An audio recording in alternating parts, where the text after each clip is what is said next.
So, in other words, the feeling of the market, like in the credit crisis, the sentiment was down, all stocks were down, not necessarily based on fundamentals. Some companies were increasing their profits, but their share price was going down. That's a case of fundamentally their share price should be going up, but the overriding sentiment of the market, because the fear in the world, was driving the stocks down. That's a classic case of stocks undervalued, and particular industries undervalued. Making sense?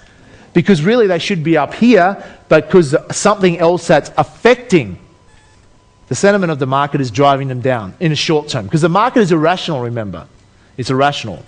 So, makes sense? That would give you opportunities to look for companies that are actually really are worth. There's some companies that their net assets are worth more, well more than what their share price capitalization is. That's a classic case of finding a company that is undervalued. So what that means is that their total market cap, so let's say a share is $1, and there's 1 million shares, 100 million shares. So the value of the company is $100 million. That is their market capitalization, what the whole company's worth. And let's say they had net assets, the company owned net assets after liabilities of, say, $300 million. Would that generally be a good indicator of a stock undervalued, yes or no? Absolutely, because you think, what you got to do is think like this. Warren Buffett, when he's investing, he's looking at it, a share, as if he's buying the whole company. Now, generally that's because he usually is, okay? So it's all right for him, the rich bastard, he usually is buying the whole lot. But even if you're not, you should be looking at it the same way, that you're going to buy the whole lot. So if you could buy a whole company that's worth 100 million, but its net assets are 300 million, you go, that's a good deal, isn't it? It should be worth 300, 400, 500 million, but it's not. It's undervalued. See how this starts taking effect? So you can do this research, or you can actually get one of the most successful people could have been doing is that one of my team is a very good stock trader, has been in the business for a long time, and he does the investor newsletter. Some of you would have it. We might post it, give you some free copies at times.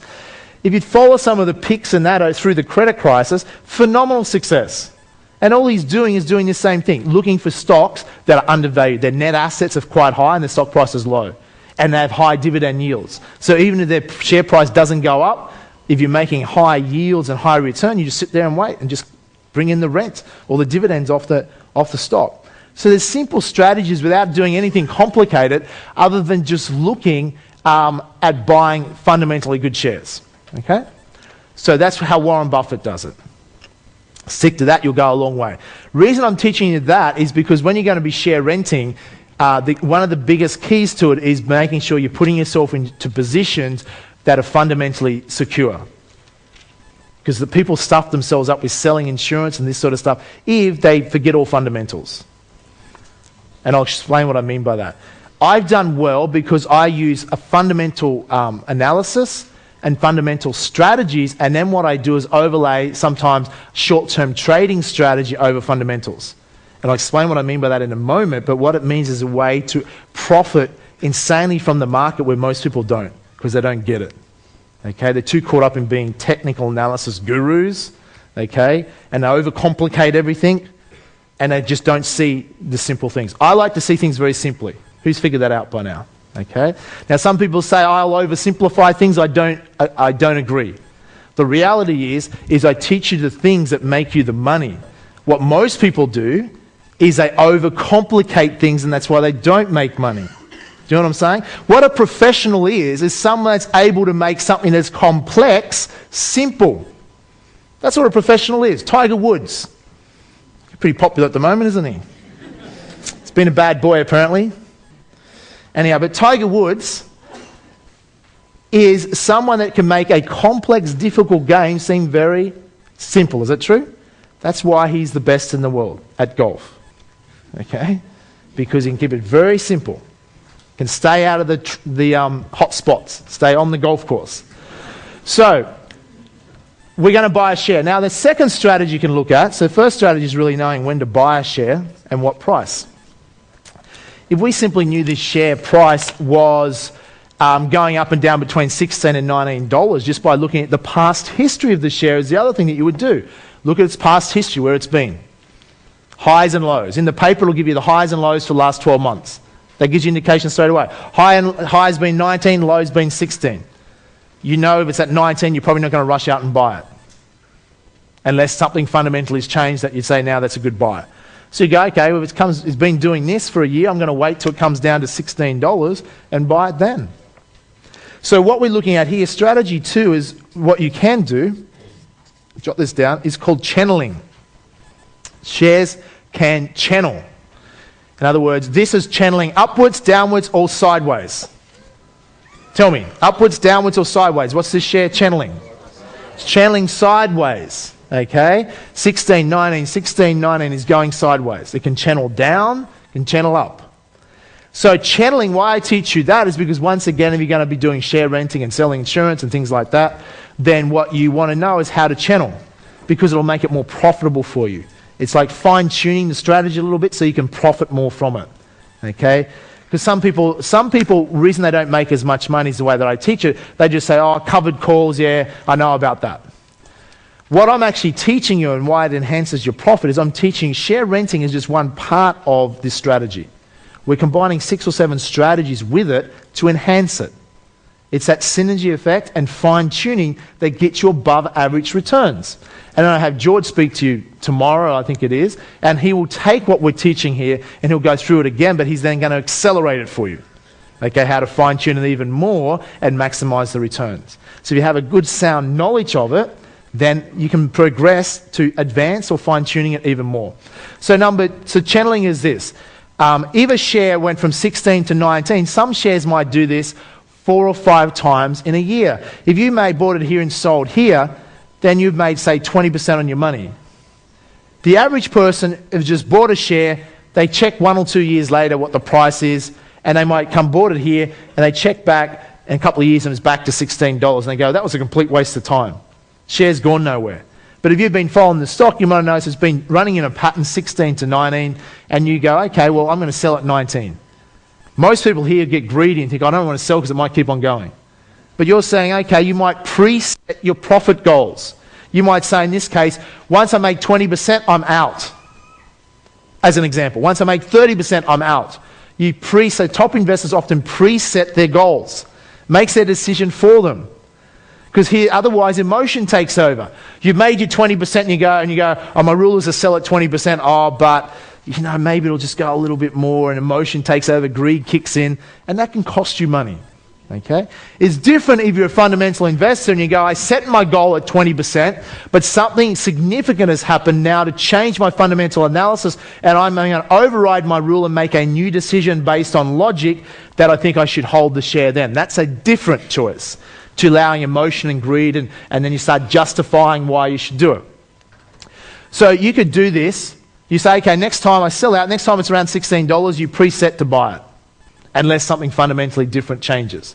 And you do this again and again. So you can get some stocks that the market think is hopeless because they don't go anywhere. Same price the year started, but it's gone up and down over the year. You've made 20, 20, 20, 20. In this example, you made as much as 80% on a flat stock that's gone nowhere. Does that sound good? That's just an example of by channeling. If that's just one strategy, you say, that's all I'm going to focus on is channeling. You can make good money out of that. A lot more money than the average person. The reason I'm teaching it, because I know most of you want to generate cash flow from share renting, it's handy to know channeling, because you're going to be doing a bit of that by renting shares. Number 3 is, the key is leverage. If you get good at the stock market, you're going to want to be able to put more money into it. So leverage is, let's say, as the example I gave you over here, 21st century member, 22 years of age, he wanted to get leverage, and he leveraged it up. He had $40,000 from a personal loan. He then got a margin loan, so he was able to double and increase his leverage, had $80,000 in the market, and increase his returns to be able to make $4,000 a month. Making sense? That's leverage. But if you're going to have leverage, what else should you have? You should have insurance, okay? So jot down number 4. Number 4 is insurance. Most people, if you ask the average Australian, go out on the street tonight and ask the average Australian, do you insure your shares? And what's the answer going to be? No. Okay? Most people don't even know you can insure your shares. Once again, don't ring NRMA and say, I was at Jamie McIntyre's seminar, I said I can insure my shares. You can insure what? You don't do it through insurance companies. Once again, you'll do it through the brokers. Okay? So you can insure your shares. We'll give you some examples of that today. Number 5 is, so you leverage insurance. Then what we can do is, well, 1, you can rent out your shares. We'll look at that in just a moment. And 6 is you can sell insurance. Not only can you, here you bought insurance, here you can sell it, which is just the opposite. These 5 and 6 generate you cash flow. What you could also add in here, there's a couple of other strategies, is that you can make money when the share price goes down. Okay, if you want to say number 7 is one, the way down strategy. You can actually make money when the share price drops. And you can make money when the share price goes up, of course, but even without owning the shares. So there are additional strategies I'm not going to go into, but they're really the opposite of what we're doing here. Okay? When you get to become an options trader, when you're buying options, you can make money whether the share price is going up or down without ever owning the share. Now that's important to know because you're going to be collecting the money off those people if you're renting shares or selling insurance. Making sense? Okay, let me give you an example of this. We go through this quickly and you'll start to see how that all works. Now I know people are at different levels in this room. Many of you already studied the DVDs and sort of got a good idea of this. Some of you haven't opened your home study pack yet or haven't been doing your homework. So if you don't quite keep up with this, just watch the DVDs over and over again. Plus we're going to have Andrew come on after me to go into some more depth on it. You're going to learn some more off George on the topic tomorrow as well. So you're going to get your head around it. And then we're going to paper trade in a moment as well. That's the best learning, is actually do it. Once you've done it once, then you know it. You know how to do it. Okay, so let's imagine we draw a line down your page, and let's say this is you on this side. Okay, this is you and this is them. What we're going to do is buy, if we're going to rent out shares, we need to buy XYZ. We're going to buy a share, let's say we buy XYZ, we looked at that, I'm going to buy it at $16. If you're going to rent out shares in Australia, what's the minimum amount of shares you must have? 1,000 shares is the minimum shares. So 1,000 shares will cost you $16,000, or to buy 10,000 shares would cost you $160,000. Or if you have a margin loan, you could have 80,000. That would be a margin loan. 80,000 of it could be a line of credit out of your house, like we talked about before. Okay, so it doesn't necessarily have to be cash. It can be line of credit and a margin loan. So if you own this share, you can do nothing with it and just wait once a year and collect a dividend. Or what you can do is rent them out. So if we were to rent them out, we could get paid some money. So we're going to look in a moment in the newspaper how to find out what the rental market is offering. But let's say you bought this share at $16. It's trading upwards above $16, and you can rent it out at different prices. You could rent it out at $16. As an example, $16.50, $17, $18. There's a whole different prices available. You can rent them out. You choose what price you want to rent them out at. In this example, I'm going to say you're going to rent it out at $17 and it's offering 44 cents rent at the moment. So what you can simply do is you do this via a broker. Not all brokers are accredited to do this. So you only use certain brokers that can do this, or you can use our brokers if you want help. And so you just simply make the phone call and to rent out your shares for the month of, say, December. Okay. So what you do, 1,000 shares, if you rent them out, how much would you get? 44 cents, 1,000 shares would get you $440. 10,000 shares, 44 cents would get you how much? $4,400 for the month. Is that good, yes or no? That's good. So there's only 3 things that can happen. So you get, say, on 10,000 shares, 4,400. That is yours to keep. It's paid into your bank account, it's yours. No one can take it off you. So first thing that can happen is nothing happens. The share price stays where it is, pretty much, and you keep your 4,400. But Jamie, what happens if the share price goes down? What happens? Well, let's look at what happens. Let's say the share price dropped to $15 50. You bought it at $16 on paper. How much has the share price dropped? It's dropped 50 cents on paper, is that true? But by renting it out, how much did you get at the beginning of the month? 44 cents. So that 44 cents you've got, it's really only cost you, on paper only, 6 cents. So it's actually added as a buffer. It's reduced your paper loss. And if you fundamentally bought this stock and you're happy to stay in it long term, you're not worried about that. You're happy, you bought it at 16, you think it's at 20, it's worth a lot more than that. You just sit and wait. In that case, if the share price goes back to $16 the next month, you're back in front again. Okay? So the third thing that can happen, what if the share price goes up?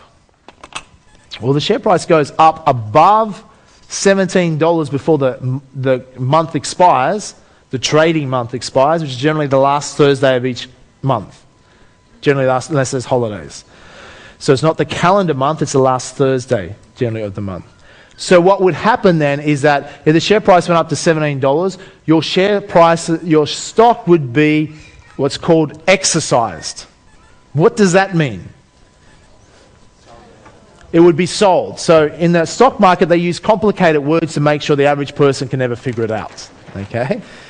The world works like this. There would be no lawyers, accountants, or stockbrokers, or any of those professions if they use proper language.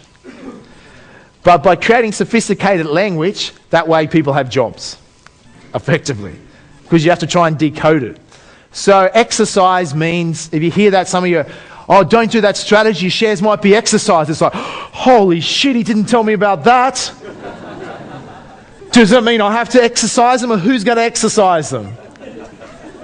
All it means is they're going to be sold. Who really gives a shit? Do you really love your shares that much? You shouldn't. They're sold. So jot this down. Exercise equals sold in this case. It's just going to be sold. At what price will they be sold at?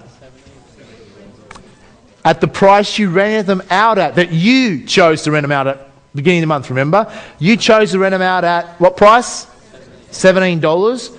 So the price you chose to rent them out at is the price they would be sold at, only if the price goes above $17 in that month.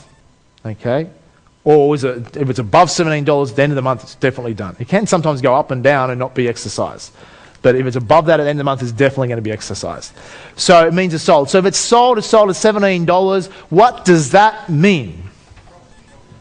You make an extra $1 per share profit. So on 10,000 shares, you make an extra $10,000. Less your brokerage fee is your only cost. Plus, do you still get to keep your rental money? Yes or no? Yes. So is that a good deal? Yes or no? And that's why this strategy is very popular. It's very popular. Now, some people say, here's what will generally happen. If other professionals out there, accountants or whoever they are, if they don't understand a strategy and you go to them all excited, I'm going to do this, I'm going to have a great life, I'm going to become wealthy, I'm going to rent shares or do this, and they don't understand it, they're usually not likely to say to you, remember they're usually charging you for their time and their services. If you ask their advice, they're usually not going to say, it sounds like you know more than me. I'm going to bill you, but you know more than me. They're usually not going to say that, are you? So what will happen is they will dismiss it or say, oh, that sounds risky, you better not do that. So they, out of ego or significance, they make out they know more than you. Who's following what I'm saying here? That's how human psychology works. Most people aren't going to be honest and say, shit, you know more than me. You better charge me and teach me how to do that. Most people won't do that. So you don't want to get caught I'm excited and then rely on other people. In other words, you know more about this than the majority of people. So you want to speak to people that actually understand it. Because how many people, if you think about it, how many people have been talked out of things in life that's cost them a lot of money? Okay? Missed out on a lot of things because... So listen to other people if you want, but just make sure you listen to the people that actually understand. Understand the strategy or understand what you're doing. Because most people have a lot of fear. That's why they're not doing anything. The ones that get somewhere in life face their fears and actually go and do something, but they be intelligent about what they're doing, think about what they're doing, practice, keep it simple, away you go. Making sense? Quickly teach that to your buddy in 30 seconds each. Teach back and forth. I'll take a couple of questions, then we're going to pull out the paper and do it ourselves. Okay, I'm just curious. Does anyone have any questions out there? Does anyone have any questions so far? Okay, we'll just take a quick question down here. Yep, far away. Shh. Jamie, in most of the property presentations, it all says residential property. Only Conrad last night on one of the slides it mentioned commercial property, but nor you nor Conrad talked about commercial property. Is there something wrong with them? Is there, Yeah, no, it's a fair enough question. Generally, the reason I don't, I've invested in commercial property before, but not a lot, so I don't have a lot of expertise in it. Generally, residential is obviously a more suited market for the novice investor. Commercial is probably more of an advanced strategy, so there's nothing wrong with it, but it's different fundamentals and different expertise you require. So there's nothing wrong with it. You can make a lot of money out of commercial, and more, I guess, would you say, middle-class investors actually go into that field now because it is more accessible. So there's nothing wrong with it. It's just that I don't know whether some of the other property speakers might mention a little bit about it. I don't know if there's any commercial property course just on that strategy itself, but that's the only reason. I haven't done it. Conrad doesn't focus on it either, but generally residential is, it's a fairly safe bet. Yep. Question? Yep. Can you just briefly explain a margin loan and how it works? Yeah, sure. So a margin loan is really they should just call it a share loan. It's you have a property loan for a property, a margin loan is a loan for shares. How it works is pretty much they will loan you the money against particular stocks. So it's only the biggest companies on the ASX, Australian Stock Exchange, that you can borrow against. Okay, not all shares will they give you a margin. Before the credit crisis, they would generally give you a margin loan up to 70% to the value of most stocks. Now, after the credit crisis, the leverage on most stocks has shrunk, and a lot of stocks they won't even loan you money for because the banks have got nervous. So therefore, you'll find it's much more difficult or impossible on some stocks. So how it works is pretty simple. You go to a stockbroker, they'll give you an application form. Just go to 20thcenturybroking.com if you want. Click through there and you'll be able to access an application form, whoever they're using, the different banks that do it. And it's pretty simple finance. And then you use that account, and then you'll be able to buy stock through stockbroker, and they would know on your account you have a margin loan for X amount, and whatever stock you want to buy, if that particular bank loans money against it or that particular provider, then you'll be given, let's say you want to buy $160,000 worth of shares in this example, 10,000 of them, and you had a margin loan pre-set up for $500,000, say. Okay, they probably do that, anyone $500,000 to set up. You'd be able to draw down on that margin loan when they do the trade. And generally the rule is this, jot this down, the rule for margin lending is generally 50-50. Never go above 50% leverage. Never go above 50% leverage. You can go up to 70% leverage. Now in a house loan or an investment property loan, how high can you go up to? Generally 90%, 95, 100, 106% even in the boom times. Why? Because property by the banks, it's something they can feel safe, safe as houses, so to speak, where the share market is not considered as safe, so they won't give you as much lend. They will give you up to 70% on some companies max. Now, you can do things where you can borrow up to 100% on shares as well. And Justin will speak on Monday about that. You would have saw Justin on the home study. There's different leverage things where you can insure the portfolio, where you can leverage up. So, for instance, I invested $1 million in the stock market recently, and it cost me out of my own pocket $120,000. Okay? So I didn't have to put the $1 million cash in, only $120,000. That was prepaying interest for 3 years. Okay, that's something like 3.8%. So think about this. If you could borrow at 3.8% for shares, capital protect it for 3 years, so my bet is the market will rise over that 3-year period. If it rises, I make money, as long as it rises more than my interest costs. If it doesn't, all my loss is my interest. And my interest loss is already tax deductible, so it's only a portion of that loss. So that's a way where you can get massive leverage but minimize your costs. So once again, you're pushing up your returns and you're lowering your things. So you can do what's called structured products. Okay, and Justin's the person who'll teach you about that. But otherwise, general margin lending. So let's say you were able to draw down on it, you wanted to buy 10,000 of these shares. Stockbroker knows that you have your margin account set up with them, and they will say, okay, you'll put $80,000 in your own money, and 80,000 margin loan, 50-50. And that's why you do it. So you don't have to use as much of your money. And that 80,000 you might have drew out of your line of credit of your house, as an example. Okay? Does that answer your question? Yep. One more quick question. Yeah, what I don't understand is debt service ratio. So would you be able to touch up on that and explain it a bit? So debt service ratio for Property? For property? Yeah. Okay. Very good question. So debt service ratio is really what a banking term. So I don't know whether did Conrad talk about that last night? Yeah, but he sort of went over it very quickly. Yeah, okay, so what I'd recommend, he'll go into some more detail. I'll speak to the finance guys. But basically, debt servicing is banks will have their different criteria of how much debt you can service based on your income. Okay? And that's how they'll base it. So your debt servicing ratio will be based on how much debt you're borrowing, what's your income, and what's their current debt servicing ratio to do it. Okay? Then what we call LVRs. Okay, an LVR is like how much will they borrow against the asset? 70%, 80%, 90%, etc. Does it make sense?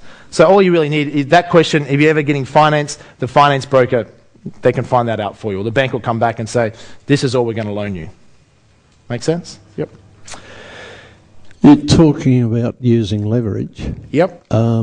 Isn't there a problem with that if you get a margin call? Exactly. So with leverage, there is a problem. It's a double-edged sword. So you've got to, if you're going to use leverage, you have to be aware of it. That's why we have the rule 50-50. So what that means is that if you're going to use leverage in the share market, the general rule is you'll only ever leverage 50% maximum. Make sense? So in other words, if you're borrowing $160,000 worth of shares in this example, then you would only borrow $80,000 and you'd put $80,000 of your own money into it. That way, that reduces the chance of a margin call because the market would have to crash a long way for you to be margin called. Still, it's possible to get a margin call. So the other thing that we suggest, if you're going to be using leverage, what was the other strategy that you want to learn? Leverage and insurance.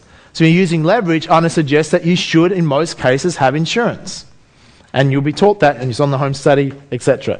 So you can insure yourself. And then I was talking about the example, like, say, with Justin, with protected products, where they're inbuilt protection. So I borrowed 100% almost, prepaid the interest, which cost me effectively over, 3 years, 4%, say 12% up front. So effectively, I've got 88% leverage, really. But if you take out the interest, 100%, but it's already inbuilt protected. So yes, it's a very good question. If you've got leverage, it's a double-edged sword, so you want to be able to minimize a margin call by going over 50% leverage, and ideally have insurance in place, so it doesn't matter. So I'll explain some insurance later. Okay. Now, some of you will be familiar with Storm Financial.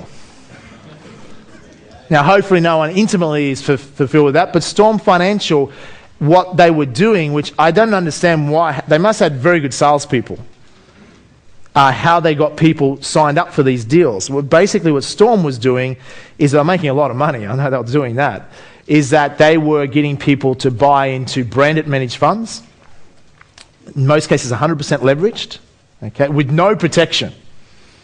Not like what Justin does where it's a protected fund, no protection. And then they were charging outrageous fees, like something like if you borrowed $1 million, they'd say, let's draw your money out of your house, and then let's say you draw out $1 million out of your property, and then they'll double that up into another $1 million margin loan, and then they'll put it into a leveraged fund, which might get you $2 million worth, all up. So you're leveraged upon leverage, no protection. But they had a strong agenda to increase the amount you invest in because they were charging fees of, I think, 6-7% on the total amount. So let's say you invested, you invested maybe 300,000 or 400,000, it's leveraged up to 2 million. 7% of 2 million is what? 140 grand charged up front out of your account. So it's a very good deal for Storm. And clients still made a lot of money because in the boom market, if you had $2 million leverage and the market doubled, you've now got $4 million. But then what they would do is, okay, consultants go back, leverage it now, let's leverage this up again. So they can get another 140,000 in fees. And then the problem is if the market didn't keep on going, it all comes crashing down and people got their line of credits exposed, and a lot of people are going to lose a lot of money or have lost a lot of money over that. Okay? And that's what the whole ASIC investigation and everything like that. But that was going on for ages. So, but that's, if people invest in that, it's simply a lack of education. Because if you're educated, one, you wouldn't do it with them, because you'd look at their philosophy and go, yeah, some of that sounds good, I can go and do it myself. Why pay 7% fees? You could do it yourself and save yourself 7%. And if you want to be sure, go and buy insurance. It's probably only going to cost you 3 or 4%. You save yourself money and you protect it. And if you're in that, you would have made a killing when the market crashed. You would have cleaned up. But see, that mistakes like that occur from lack of education, not being financially educated, and dealing with salespeople. Because they're biased. Their agenda is to get as maximum fees as possible. So of course they're going to sway you into something, because that's the problem with the financial services industry. It's biased, commission-driven, and there's a lack of ignorance around consumers about money, so it's just a recipe for disaster. And that's why I'm a critic of that industry. And that's why I love stirring them up. Okay? And that's why I love to reshape the industry. One of the reasons I'm starting a lot of coaches, we talked about that at lunch for some of you, is that there's 22,000 financial planners in this country. They don't have a lot of value, most of them. I'd rather have trained people who are financially educated, financially empowered, motivated, licensed, that can sit down with people and educate them, empower them, and provide them with resources so people can be self-empowered to take action themselves, just like what you're doing. I think that's a better value service than sitting in front of a slick financial planner that has no idea about money and has been trained to try and flog you investments. Okay? That's the difference. So anyhow, I'm speaking to the converted here because you're educating yourself. People say education is expensive. How expensive is ignorance? Who's already lost tens of thousands of dollars from ignorance? Raise your hand. Okay? It can be a very costly lesson. Education is one of the cheapest things. I mean, the challenge in this country is most people don't value their education. They're too cynical. They'll spend 50, 100 grand to go to uni and will whinge about spending $3,000 or $4,000 for a financial education course. It just doesn't add up, does it? Where I spent hundreds of thousands of dollars on my education, my real life education, because I realized university cost me a fortune, delivered me very little in real life terms, but this sort of education got massive value from it because you can really put it to work. Okay, let's move on. You'll have some more questions in a moment. So what we're going to do is let's look at renting out some shares. So grab the newspaper in front of you. Everyone has a newspaper. We're going to quickly paper trade, and then Mr. Baxter will come and teach you some more. So on the if we can put this up on the screen, guys. What we're going to do is take the theory here, the example, and we're going to look on your newspaper. And we're going to look at how do you find out how much you can rent a share out for. Real life examples as of this paper is December 1st, 2009. So what I'm going to suggest to you, December is generally not a good month for renting shares. Why? Tell me. Christmas, so it's a short month. Short month means you're going to get less money. It's also, we're already now, it's December 5th today, okay? So that would mean that there's only a couple of weeks left in the trading month. So pretty much December, as an example,